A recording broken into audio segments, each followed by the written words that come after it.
Could you outline your education and what it takes to become a general practitioner? Okay, so to become a GP, you need to have completed your school and go to uni and do a certain amount of years. I did 6 years of medicine at UWA. Then you work in the hospital system for several years, and then you do your general practice training and examinations.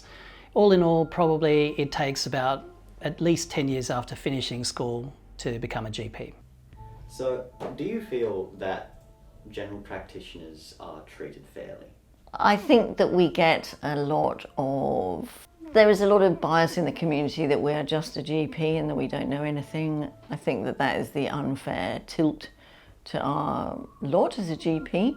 I guess I've noticed a change in the time that I've been a GP. I started at the beginning of 1994, and I think since that time, probably the importance and how people view GPs has probably changed over time. People do come in with their Google search and wonder why they have to pay me to see them, and I have to say that I don't think a Google search is ever going to replace a doctor. I could be completely wrong, and Chat GPT may one day replace places, but I think that you still get more from seeing me than you do from a Google search. Patients, I guess, don't always value the fact that you need to know quite a bit across the board and across the spectrum. They'll think of specialists as being the person that they want to see or that is the cleverest, but in fact, knowing a lot about a fairly small area is much easier in my mind than knowing quite a bit about just about everything.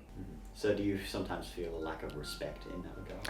I think maybe people come with their expectations that they know more about their thing than I do, but I think by the time we've finished, they realise that perhaps 40 years of experience doing what I do might have perhaps rubbed off a little bit. So I guess from time to time, I guess patients will come in and they won't necessarily be that interested in what you have to say or your assessment. They'll really just see you as a stumbling block in their way to going to seeing somebody that they perceive as being more expert.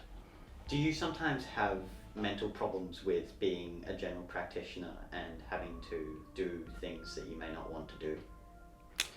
There's certainly challenges. You're always on, that your radar is always on for listening for trouble, that you're listening out for cues. There are some of my patients that I've been looking after for 30 years. So I guess you will develop a certain attachment to them, and you're often the person that will have to give bad news. If somebody has a bad diagnosis or they have cancer and it's getting towards the end of the options for that person, you're generally the person that has to give that information.